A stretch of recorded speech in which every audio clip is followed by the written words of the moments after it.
Hello and welcome to the new season of Family Feud. I'm your host, Person Mans. And we're going to be doing things a little differently this season. Instead of surveying people across the country for the answers to questions, we're just going to be locking the contestants in a room with no food or water. So, anyway, hello and welcome to the Doom Patrol Retrospective, Part 2. Coming at you with a new microphone. Now, I'm operating under the assumption that you have watched part 1 or have a vague familiarity with the Doom Patrol, but hopefully if you know nothing about it, this still follows okay. Alright. We'll be covering issues 89 to 98. Here we go. We got the red and white uniforms, their classic look. We got the animal, vegetable, mineral man, our boy.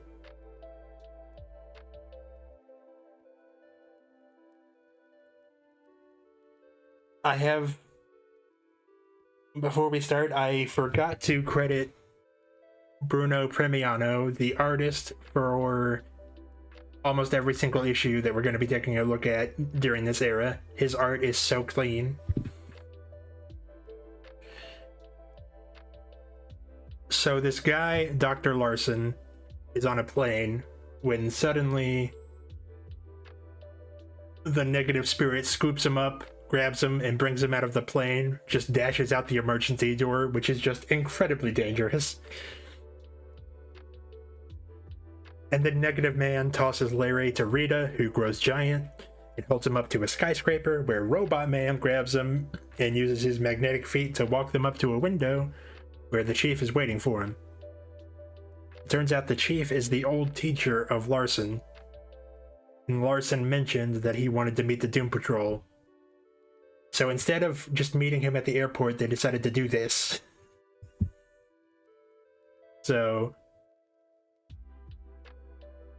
But Larson doesn't seem to be upset about that. It turns out that the Larson and Chief had a falling out because Larson thought that Chief stole an invention in his research. But it's all water under the bridge now, and he's giving a big lecture, and the patrol is happy to attend and let him see his big moment in the spotlight. Larson has created a process to create artificial life forms by just putting a bunch of shit in a giant vat. And then he accidentally falls into the vat. Because this is a comic book, you gotta be careful where you fall. Larson is transformed into a giant bacteria. They manage to freeze it, but then he counteracts the freezing by turning into sulfur, and then turning it into a big tree with hentai vines, and then turning into a bird. That's right, he can turn into anything animal, vegetable, or mineral. He's our boy. So since Larson got away, they go to his lab to try to figure out how to help him. But then they learn from his journal that the accident that mutated him actually took place a month ago, and that was just a performative stunt. This is a deliberate rampage. They fight him again, and he turns from a dinosaur to a sponge, to a metal man, to a dandelion, to a giant spider, to a swarm of gnats that get inside Robot Man's metal brain, so Cliff is out of action. And then Larson transforms into a bat to fly away. It seems his main motive is to cause trouble just to hurt the Doom Patrol, because Larson still believes that the Chief stole his invention.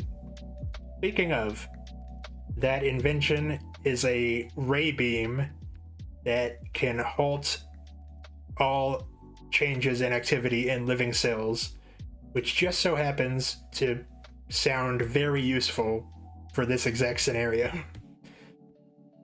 So they manage to trick him into turning into a tiger and zap him with the beam. They dunk him in the vat again to remove his powers, deal with it. And the Chief is like, well, if we can just make him not crazy, he doesn't deserve prison. And like, okay, Chief, that's your opinion. Like I said, all of the backup stories from here on out are actually about the Doom Patrol. We're going to cover it, although they're all going to be pretty brief.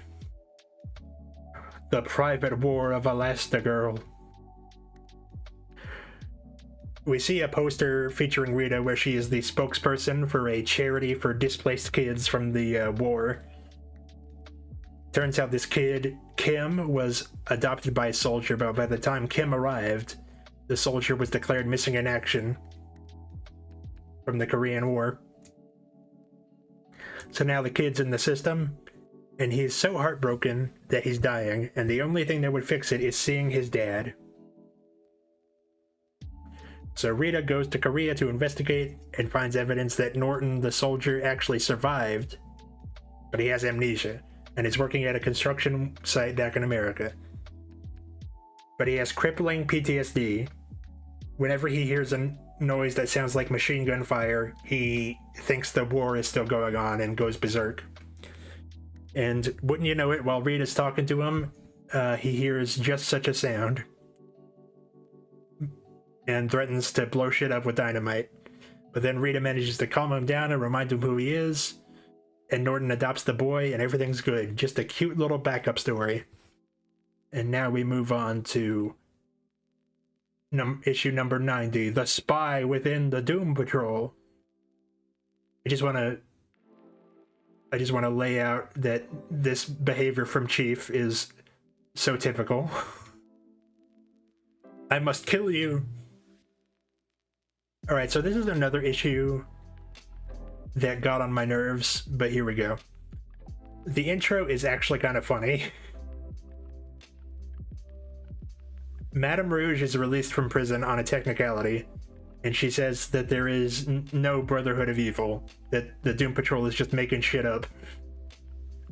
And she basically calls Rita a dumb bitch on national television. And Rita, to soothe her murderous rage, turns giant and goes to the zoo to play with the tigers and lions, which is very cute. Daddy, how come she's so much bigger than you if she's only a girl? That little kid is so real for that. So Madame Rouge returns to France at her day job of a school headmistress, and she goes to the Brotherhood headquarters, where Brand and Marla say that they're going to give her superpowers to be more useful, which they do, and then she gets the power to stretch her body and change her appearance to look like anyone. That old chestnut. So they immediately hit upon a scheme, a devious plan. A few days later, someone blew a giant crack in a dam, and the Doom Patrol goes to help out.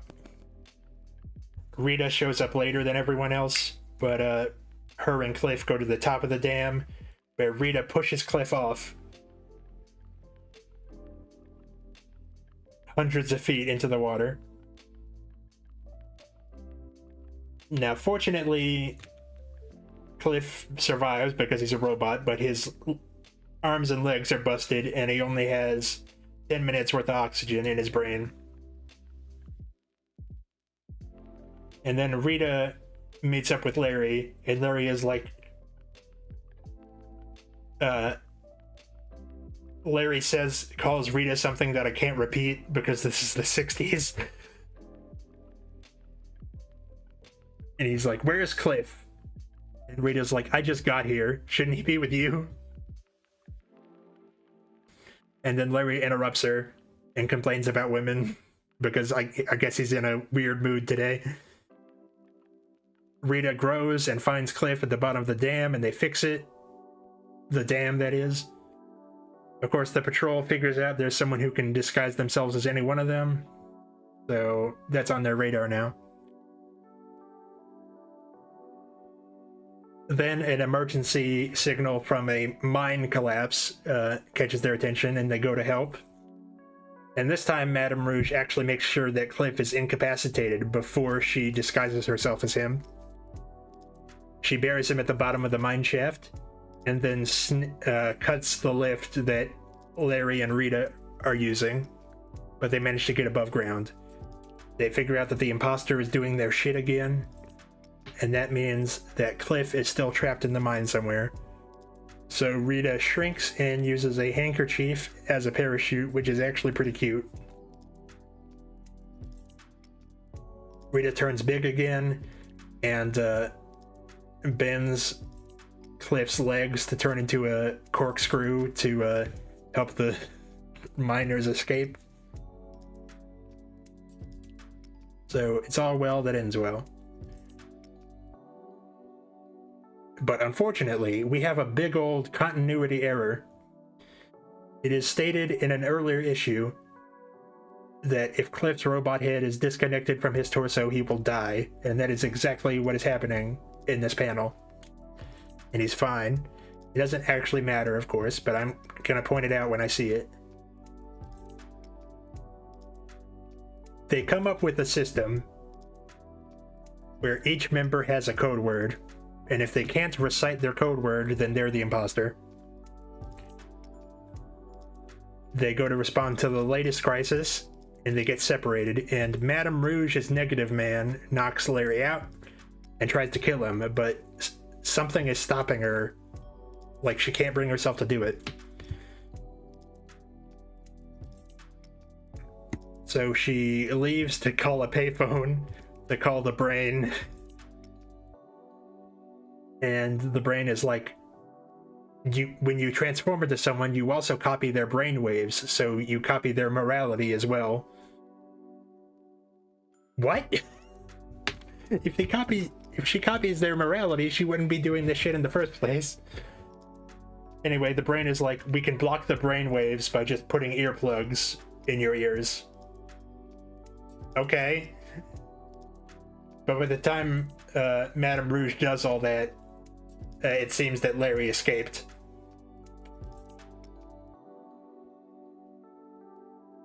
And then the patrol reunites, and everyone recites their code word except for Larry. He gets his code word wrong, but the chief doesn't notice. So he's Madame Rouge. He's Dirty Dan. And then Madame Rouge just gives up on this whole shtick and decides to attack them straight up. She attacks Rita, which goes about as well as you might expect. She just yeets that bitch into the river. But Madame Rouge got away, and the Brotherhood vows to start more shit. And the chief muses that the battle between him and the brain can only end with either him or the brain dead. So it seems that him and the brain have a past connection that the chief doesn't want to talk about because the chief never wants to talk about anything.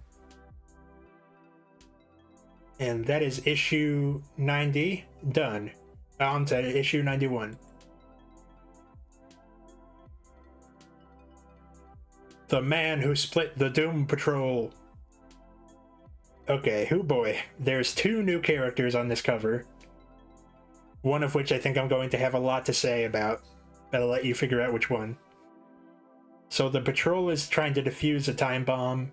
Pretty bog standard mission at this point, but then some force field is keeping them from getting near the bomb. And what is the source of this force field? Well, it's none other than this douchebag. That's right, he's Mento, the Fresh Maker. And that is the only time I will make that joke. He wants to do the Doom Patrol to back off so he can stop the bomb using his special telekinetic helmet. And he just throws the bomb in the air so it can explode.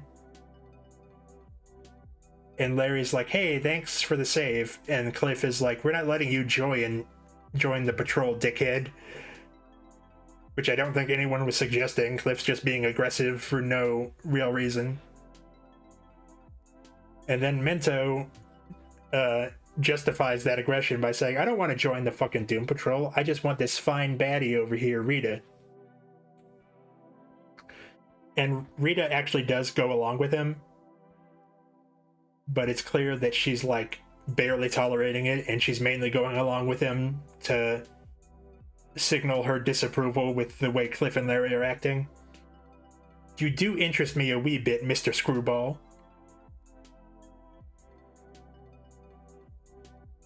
I came with you for two reasons. First, Larry and Cliff would have torn you apart in another minute.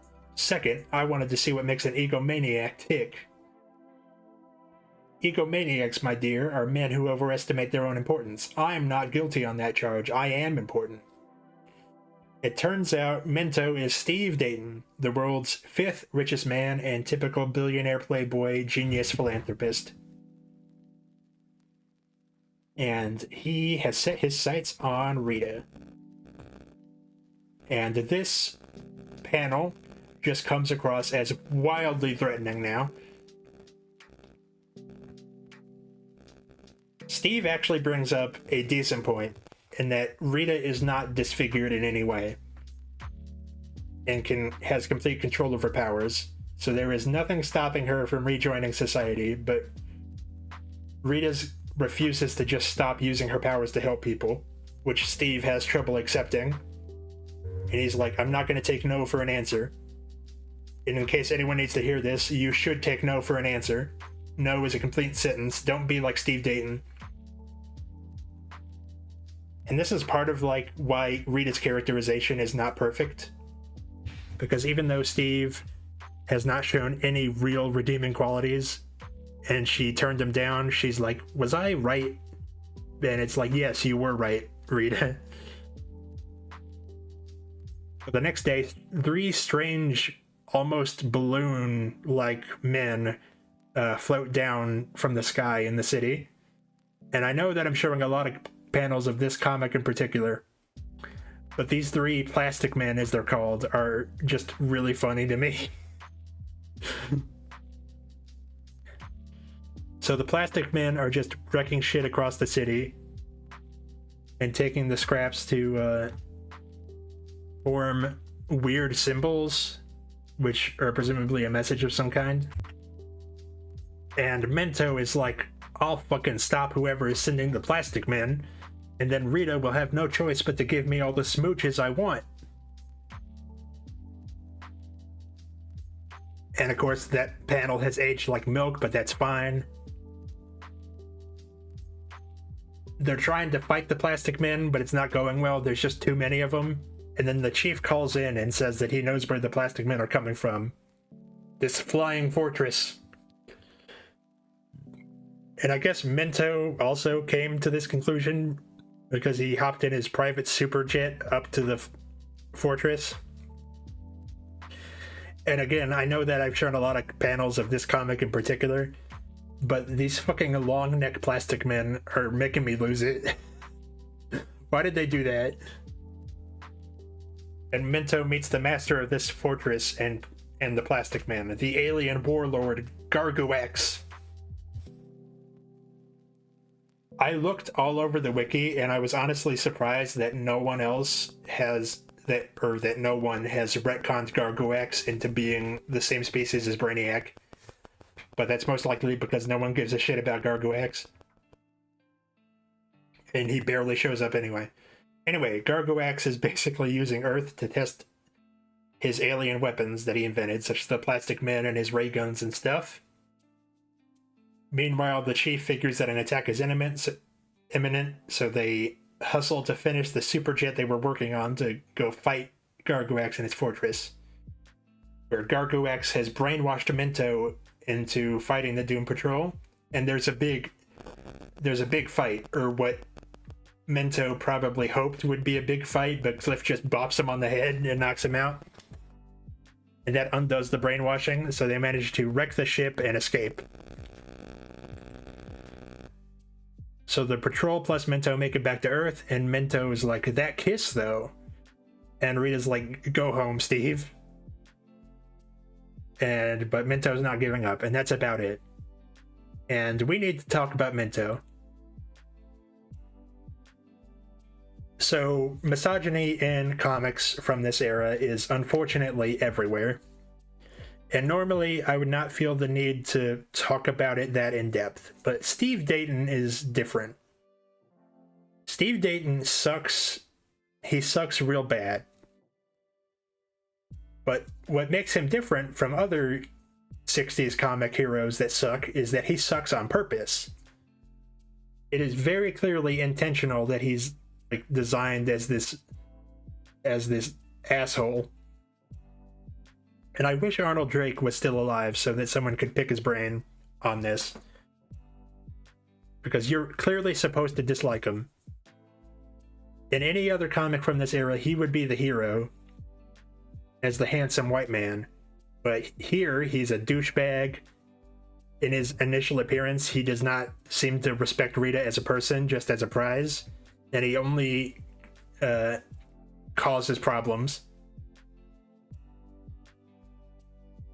And it's very clearly an early deconstruction of the rich genius white man hero, which is very interesting. Now, to some extent, from like a modern point of view, since the Doom Patrol's whole thing is that they're the world's strangest heroes, turning the more traditional heroic archetype into an antagonist is a pretty straight line, you know? But again, this is the 60s, and it was really innovative. And it really does feel like Drake was trying to say something. It's not perfect, as we will see. It still does genuinely fall into some of the problematic tropes of the era. But it is wild to have this love interest for Rita show up, and he's just kind of a loser, if we're going to be real with you. And that's Mento. We'll probably talk more about him in an extended format in a later video. But let's move on to issue number 92. As you can see, we are being introduced to the Doom Patrol's arch foe, Dr. Time, with a Y instead of an I. I'll get into it more later, but the Doom Patrol fights at least 4 different people with clocks for faces, and somehow none of them are the Clock King.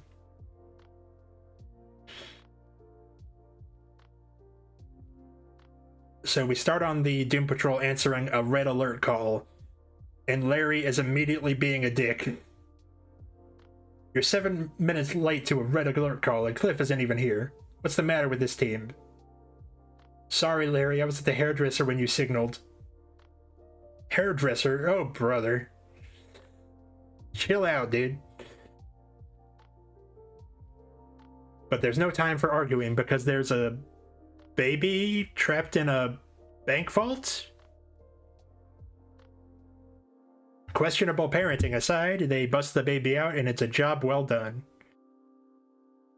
And Larry explains that he was being an asshole because he can tell that Rita is still thinking about Steve Dayton, and he's jealous because he still has that thing for Rita.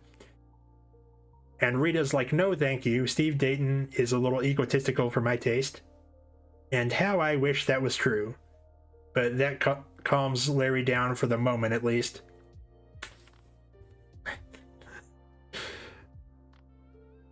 Now, in what is an awesome cutaway, Cliff immediately breaks into Steve's house to beat the shit out of him. Or at least that's what I was hoping he was going to do. But no. He's threatening Steve with violence because he knows that Rita does have an interest in him, so he's saying that he's going to kill him unless Steve takes him on a date. Takes her on a date, excuse me. And the worst part of the Mento romance subplot is that every male character involved in the plot is unlikable. Except maybe the chief. Everyone is just deciding what's best for Rita, and she doesn't really get a say in any of it. Anyway, in part 2, we see our time-faced ne'er-do-well practicing his time ray that he invented that can slow down time in as small or big an area as he wants. As far as I can tell, Dr. Time doesn't have a real name in this issue, and I don't know when he received one, but it becomes semi-relevant later, so his real name is Percival Sutter. Anyway, Dr. Time sneaks onto a plane and uses the beam to freeze the plane and the passengers so he can rob everyone blind. While from the passenger's perspective, he's just a near instant flash across their vision. He busts out the emergency door and jumps out without a parachute and uses his time beam to slow the air in front of him so he falls slower, I guess. Science, bitch. The mysterious planejacking makes the news because obviously, and the chief is puzzling on how it's possible. Cliff tells Rita about the date that Steve wants to take her on without mentioning that he's the reason Steve wants to take her on a date. And Larry figures out what Cliff did and is mad, and Cliff is like, I just want Rita to be happy, and I feel like Rita would be happier if you just minded your own business.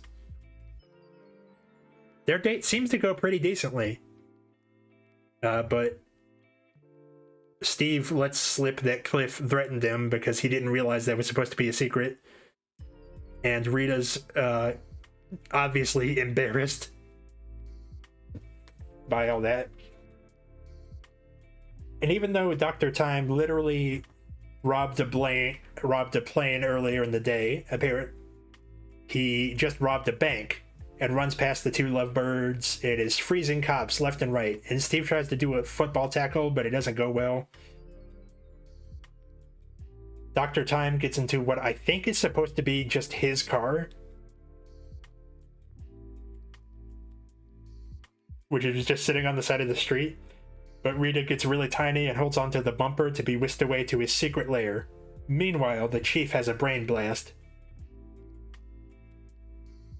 Obviously, this crime was committed by a man who discovered means of controlling time at varying speeds. And the chief says that it's something he once attempted himself. Which, in the way that's phrased, makes it seem like the chief also went on a time freezing themed crime spree, but I guess I know what he means.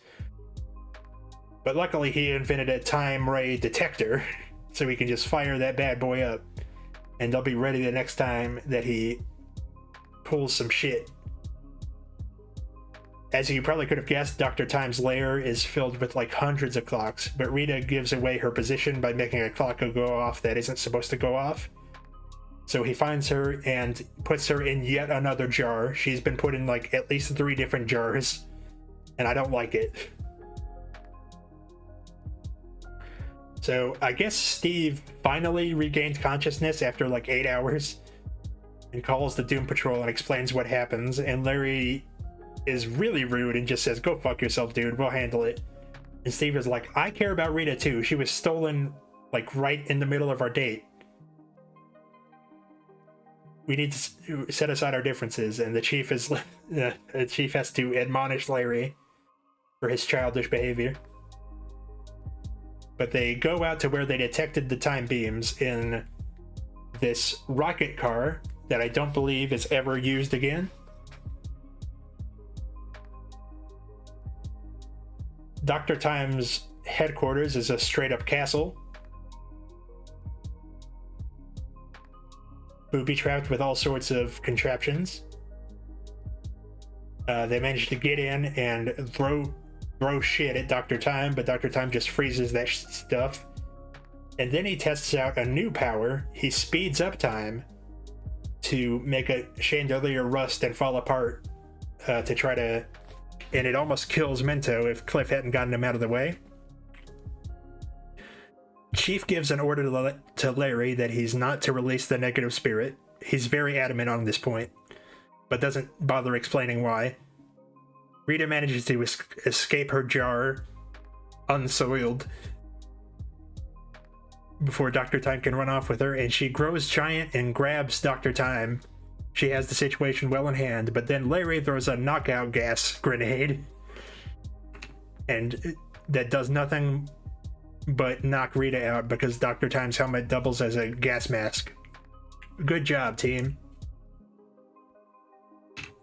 But Larry tries to compensate by releasing the negative spirit, and the Dr. Time freezes the spirit, which is bad because of the 60-second time limit.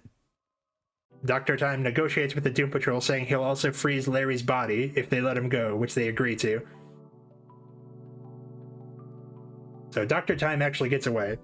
The second problem is that Rita is out cold and she's still giant and too big for Minto to move telekinetically, so he's pressured into trying to use telepathy to order her to shrink so they can carry her out of there, which he has never tried before, but he manages to do it, and they get out of the castle, and that's about it for this issue.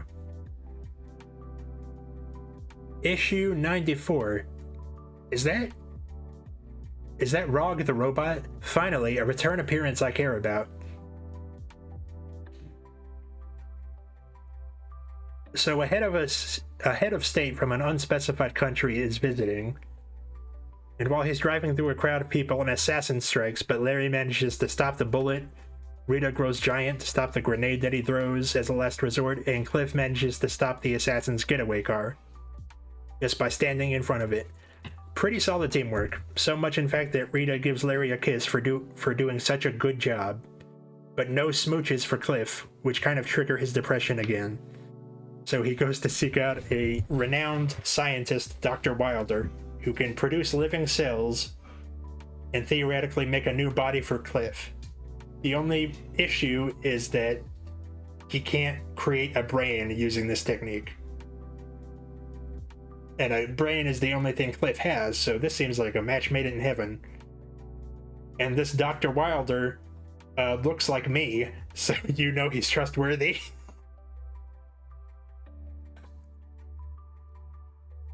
But Cliff is already noticing a couple red flags, because not only has Dr. Wilder created this thing that looks like a cross between Bigfoot and Alf, that's apparently the body that they're going to put Cliff's brain in,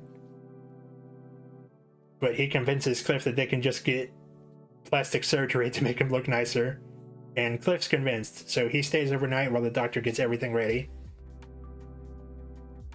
Rita found a bunch of books about Dr. Wilder in Cliff's room and had a bad feeling, so the chief does a little bit of digging and finds that the university where Dr. Wilder claimed to be from has never heard of him.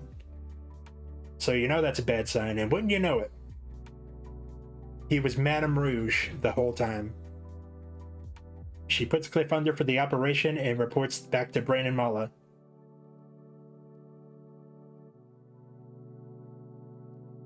Who say that they're coming to oversee it.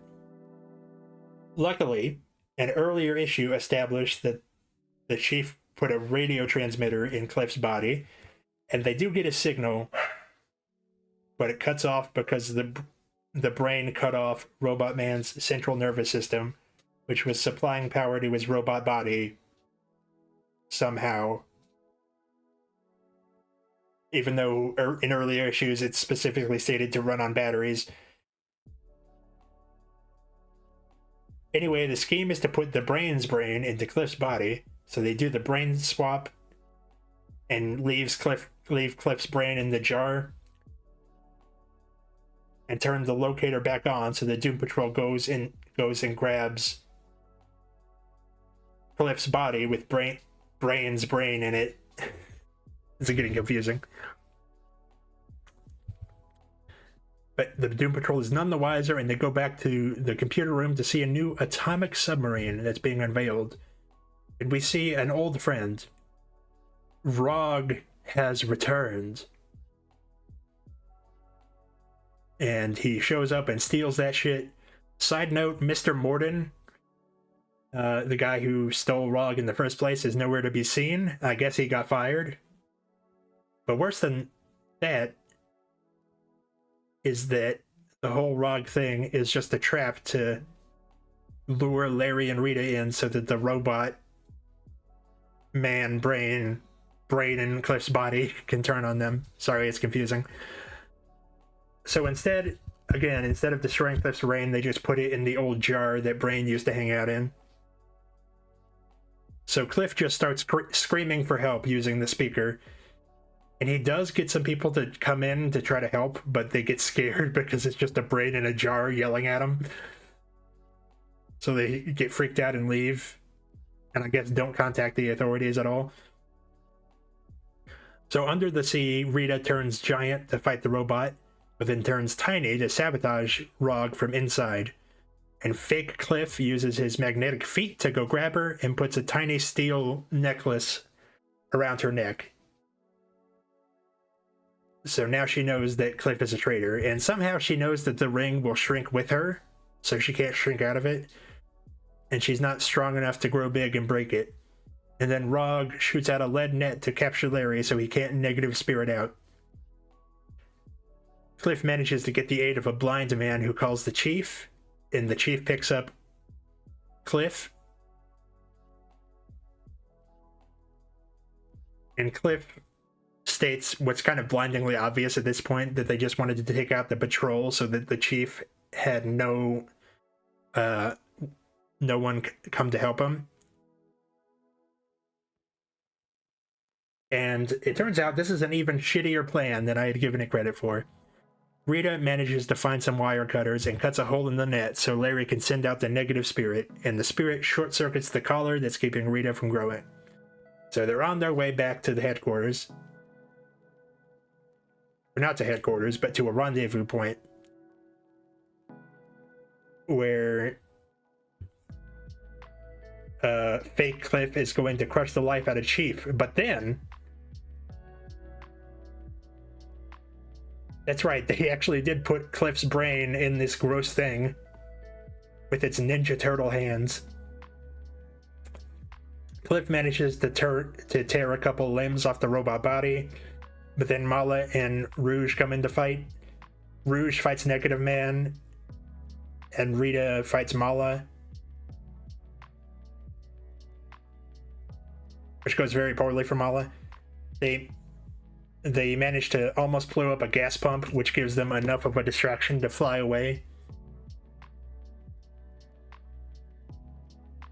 So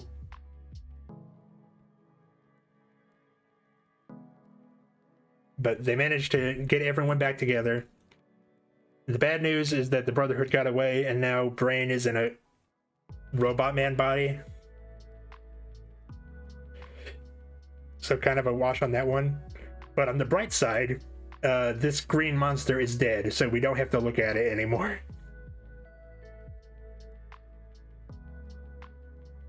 And it's time for issue 94.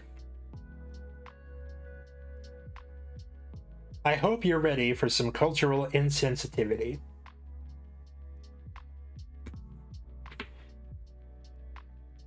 There's been a couple instances of racism, but they've mostly been like throwaway one-panel caricatures. This one's a little harder to skip past, and unfortunately there's going to be worse in this run before we're through. So we open on a radio show that Doom Patrol are guests on.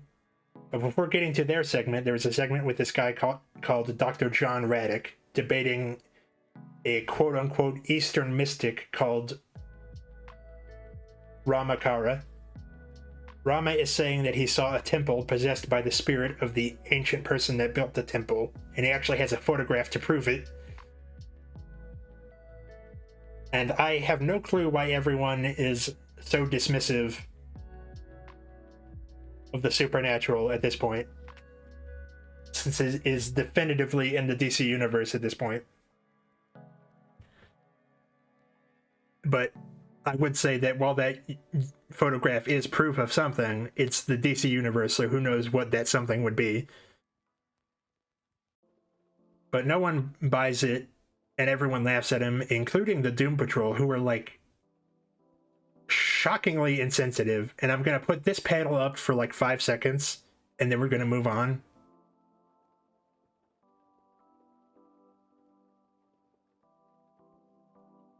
But then the next day, that Ozra spirit that he was talking about blows up a warehouse and tells the witness to get a hold of the 4 disbelievers, which is pretty obviously the Doom Patrol. They show up and try to kick the ghost's ass, but it's not going very well. So the Doom Patrol and the police decide to interrogate Ramakara, which just comes across as profiling. Even though I get why they're doing it, but it still feels bad. Elsewhere in the city, Ozra attacks again, and since the ghost is physical, is physical enough to smash stuff, Rita decides to be really, really cool. This is so rad. But the ghost disappears before she could really enact this plan. But the good news, it seems that Ramaka is innocent and he gets released from custody. Larry and Rita are pretty willing to believe that it's a ghost, but the chief isn't. And Cliff just thinks that Larry's an idiot for even saying the word ghosts. Which seems like a weird line to draw in the sand at this point. But the chief uses continuity to make a pretty interesting point. In the Doom Patrol's second ever adventure, they encountered a man who could make anyone hallucinate anything. Dr. Janus, so maybe he's involved or his technology is being used. The comic uses this opportunity to show off Robot Man's blueprints, just as a fun little thing for nerds. Unfortunately, Dr. Janus died in prison like 8 months ago, so probably not our guy. So they send the whole team out to the next ghost sighting, and the chief is pretty disturbed by the possibility of ghosts and ghouls and goblins. And he's on the other end of the TV connected to Cliff's miniature camera, but unfortunately it statics out and cuts out when the ghost arrives, but Cliff can actually see the ghost this time, which seems to discount it being a hallucination. So, and the Cliff is pretty upset about the ghost thing. But the chief isn't really sure why the TV stopped working. And the ghost possesses a tractor that grows a scary mouth face. Dr. Reddick from the radio show shows up with Rama in tow, saying that he was snooping, and that Rama was the one that summoned the ghost, which again just seems like profiling, but Larry has an extremely questionable idea. He undoes his bandages to x-ray them to see if they have a radio transmitter, even though it has been established that he is deathly radioactive. Anyway, both the doctor and Rama are clean, but then a combine harvester comes to life and threatens to chew him up, so they're freaking out. But then Cliff is like, what are you guys talking about? There's nothing there. So the ghost and the hauntings are an illusion, and Dr. John Reddick runs off, so he's probably the one behind it. Cliff gets flattened and has holes put in him like on the cover, but manages to take out Raddick still, who turns out to be Dr. Janus's son, and all he did was just boost the power so that it would penetrate Cliff's robot brain. And all the chief did was just up the signal on the locator device to interfere with the signal. Duh. Alrighty, time for the backup story. The chief stands alone. We're gonna go through this real briefly. The rest of the team are occupied in a mission involving a volcano, and this is basically just to show off Chief's new battle chair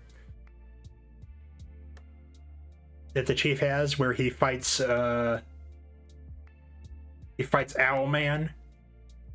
and manages to defeat him all on his own, and that's about it. On to issue 95, where we get yet another old friend.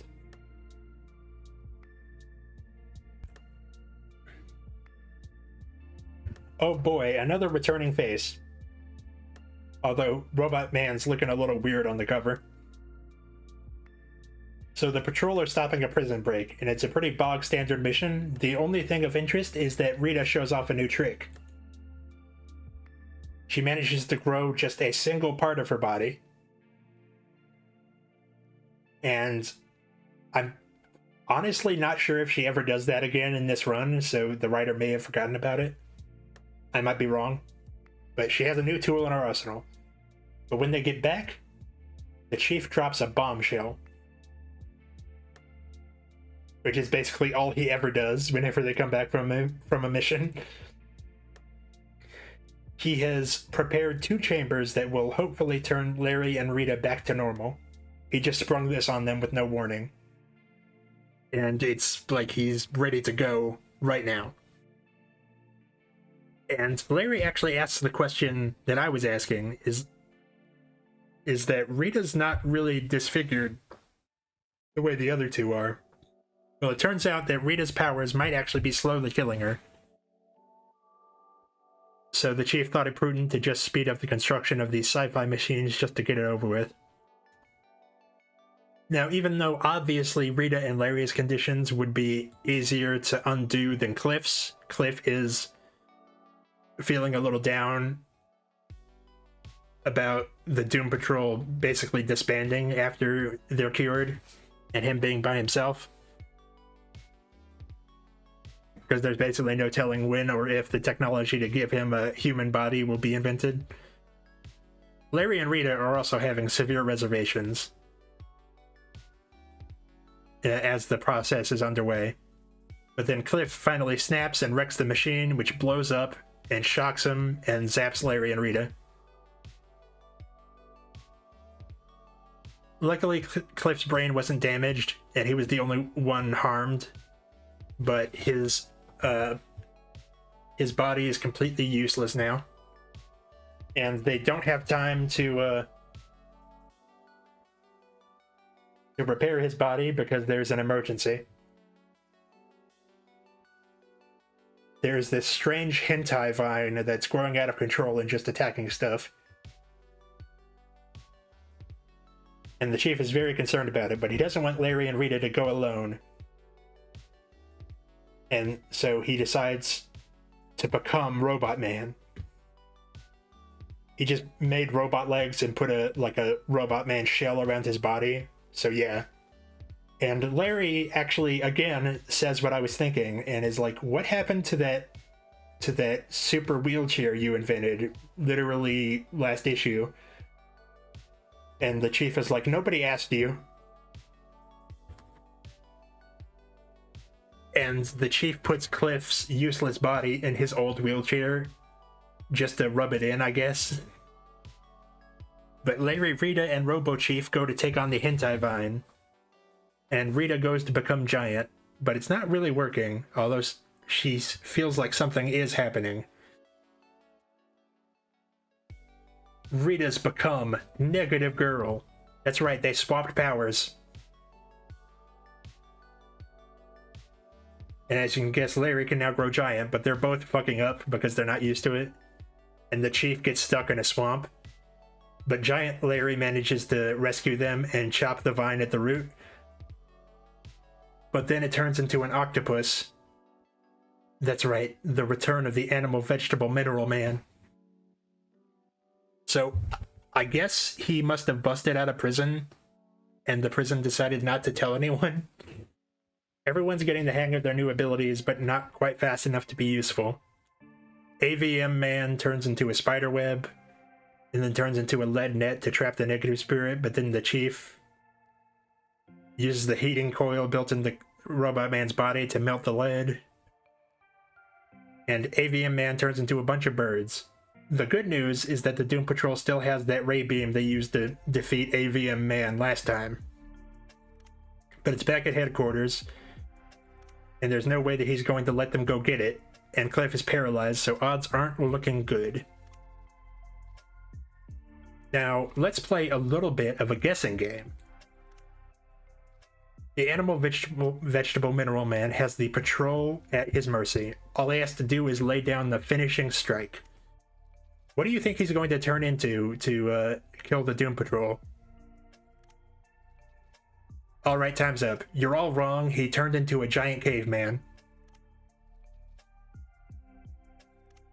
But Larry just turns giant and beats the hell out of him. While Rita sends Negative Girl to go grab the ray gun, which they manage to shoot him after he turns into a bear, and they've defeated AVM Man yet again. But Larry and Rita are suddenly feeling very faint, and the chief thinks that it's because of the power swaps, and they need to get their powers back into each other's bodies ASAP. And it works. Cliff gets a new body, and everybody's back to normal. The end. I forgot to complain about this last time, but the way that these covers draw the animal, vegetable, mineral man is so misleading. He never takes on a form that really looks like this. That's not even his hair color. And he almost never turns into multiple things at once. We don't even see his real body in this issue. I don't think he even talks. But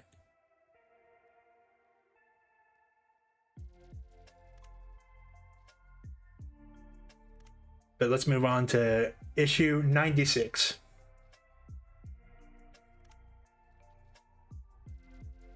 The day the world went mad. Someone played Lime in the Coconut on that jukebox one too many times. And it went evil and grew a face. Okay, so I actually forgot about this issue. We're gonna have to talk more about racial insensitivity, I'm afraid. We open on a famous scientist who we see is just an all-around nice guy. He's just nice to everybody until he gets into his lab, where he immediately goes crazy and tries to blow it up. Then we cut to this activist who's about to win the Nobel Peace Prize and speak in front of the United Nations. But as he's about to do so, he pulls out a machine gun and tries to kill everyone. And then we cut to a movie shoot where the lead actor decides to set off the explosives while everyone is still on the set. So people are going crazy seemingly simultaneously at different corners of the globe. Rita goes to the nut house that the insane men were sent to, and it seems that they have nothing in common except they both have a blue monkey keychain. It turns out it's a famous monkey statue from an unspecified Eastern country. And the chief is like, suck it up, guys. We're going there. We got racist shit to do.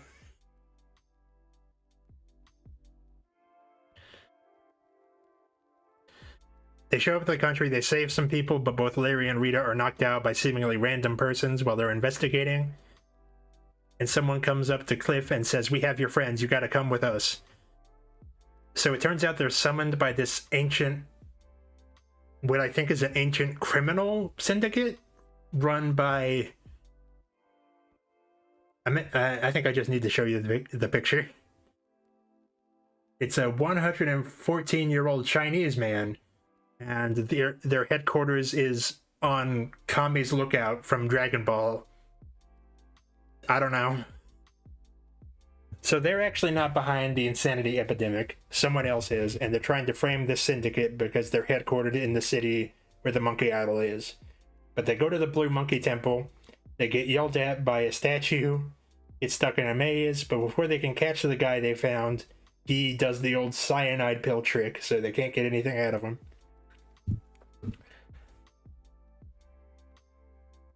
Meanwhile, this guy and two of his friends are previewing this giant jukebox that they had built for no apparent reason.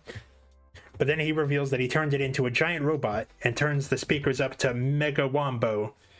So now it's on a rampage, and the sound waves are wrecking everything.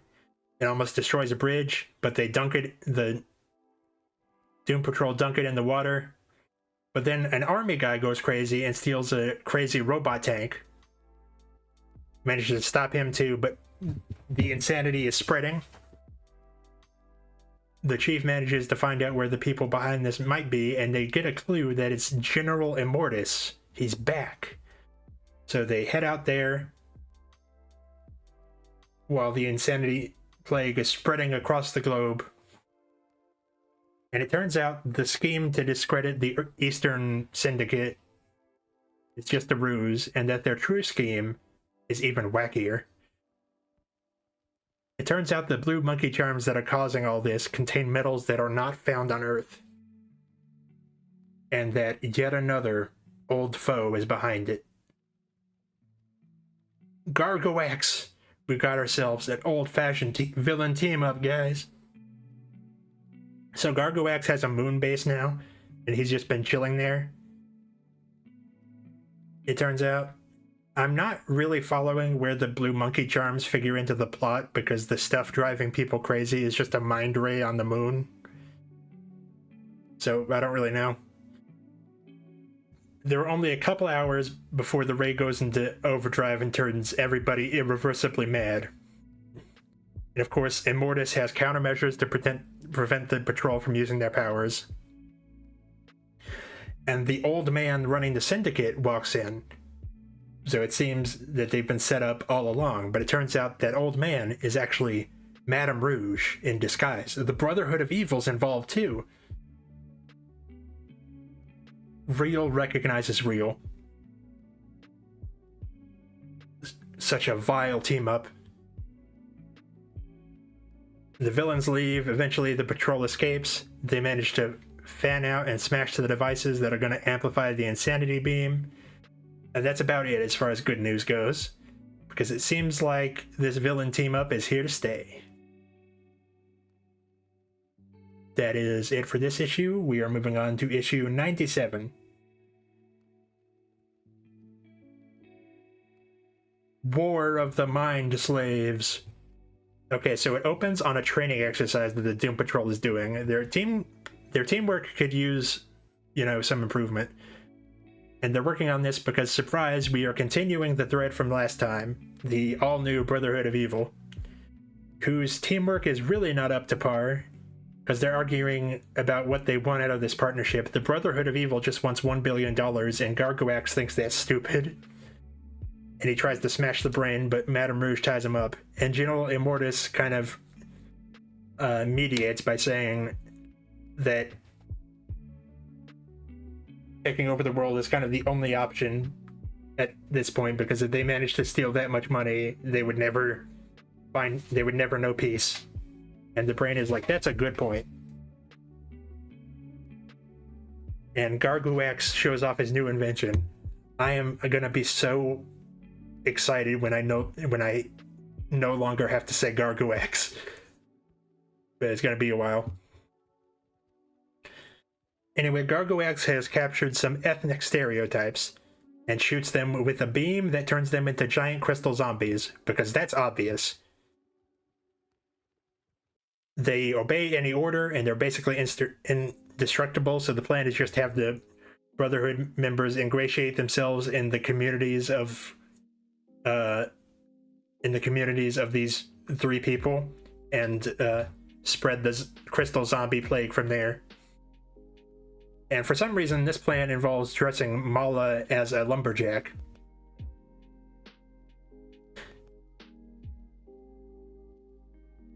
And for some reason, this works. Anyway, they hit the what I think is supposed to be Chinese people with the beams, and they're all crystallized, and the military is having a hard time dealing with them. So the Chief sends the patrol out to go investigate the 3 different trouble spots. And the Asian spot is becoming even worse, because one of the soldiers attacking them gets infected and starts spreading it to the rest of the military. Robot Man gets the scoop from a survivor of one of the villages. When a Crystal Man attacks, Robot Man manages to win, but the prime minister of this unspecified Asian country has been converted, so it's all bad news. They spot Cliff, but he manages a pretty rad escape, as you can see here.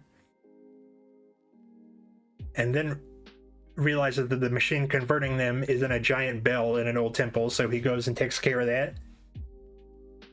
So that's one group of Crystal Men down. Rita goes to take down the lumberjack Crystal Men led by Mala, but unfortunately, the beam hits her. Larry has by far the easiest time taking down his Crystal Men, but the Chief tells Cliff and Larry that they gotta investigate Rita's spot because she hasn't reported back. And when you know it, she's in the street rampaging. By the time they get there, she's gone, so they have to ask for help from someone they'd really rather not. Steve Dayton is back, and I love Chief's attitude. Now look, Mento or Psycho or whatever you call yourself, all I want is for you to use your power to help save Rita.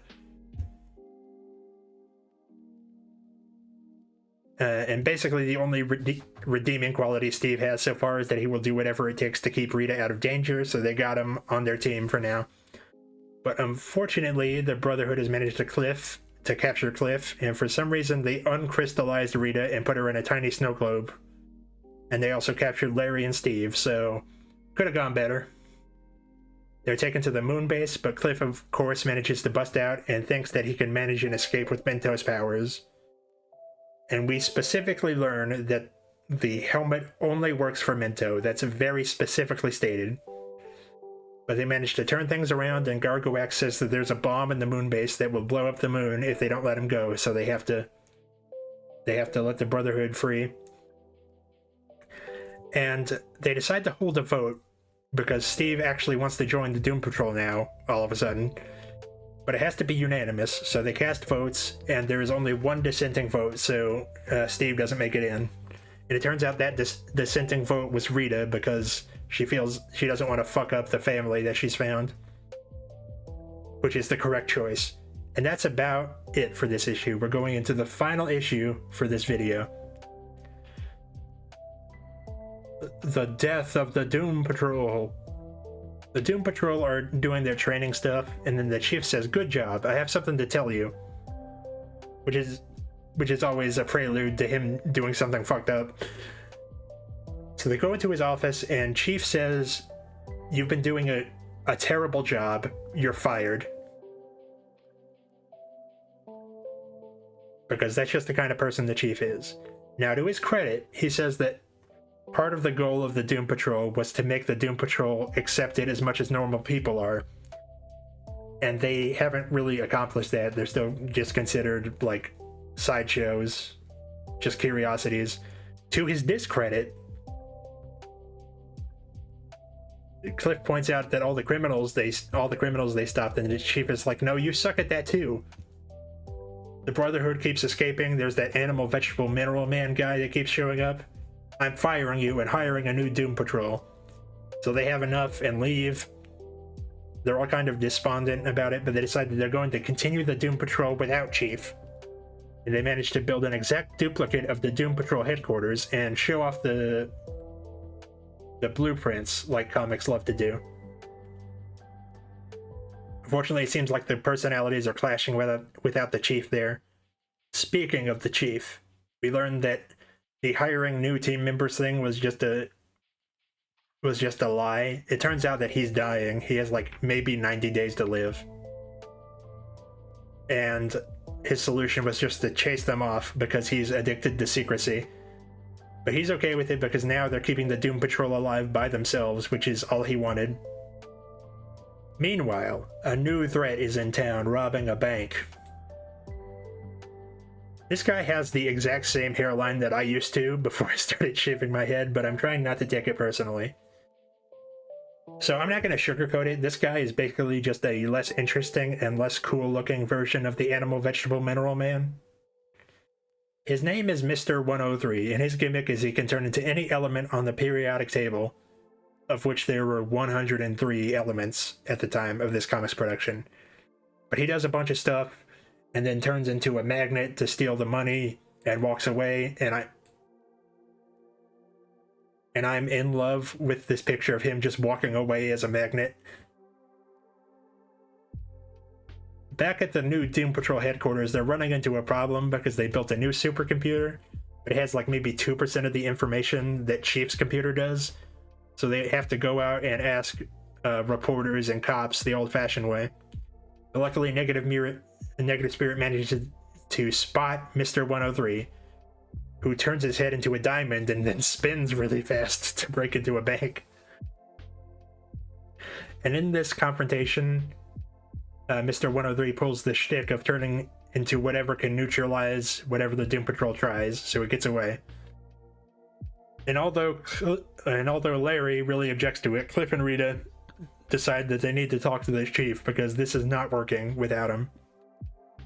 So they go back to the old mansion, and when I first read this, I thought that this panel was indicating that he overdosed on pills.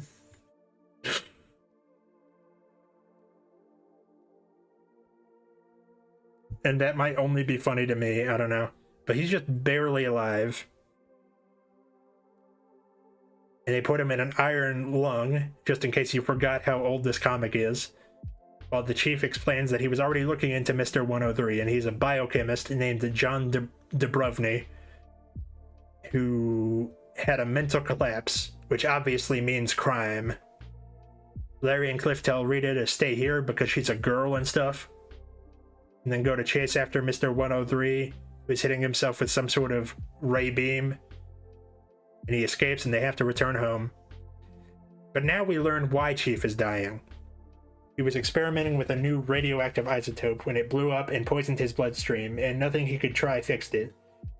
So all he wants to do is stop Mr. 103 before he dies. And the chief says that since he can handle anything that they can throw at him, they should try something that doesn't exist on Earth. They figure out that the ray that Mr. 103 was hitting himself with earlier is what's sustaining his powers, so they just wait at his lab and ambush him, and they hit him with an alien freezing ray that can freeze literally anything. And they cut a deal. He cures the chief,